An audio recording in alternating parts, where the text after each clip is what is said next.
Are there seams on your normal map bakes in Substance Painter? Here's how you fix that in Maya 2027.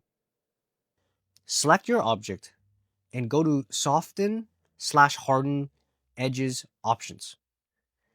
To do this, I hold Shift and right-click. Go towards Soft Harden Edges, go to Soft Harden, and go to the square next to it for the options. Make sure in the Soften Harden Edges options, Texture Borders is selected and press Apply.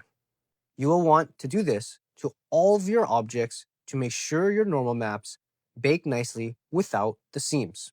Re-import your fixed geometry back into Substance Painter and then go and rebake. Now that your geo has hard edges where UV borders exist, the bakes on your model should look fixed and like this. Hopefully this video was helpful, and I'll see you all next time.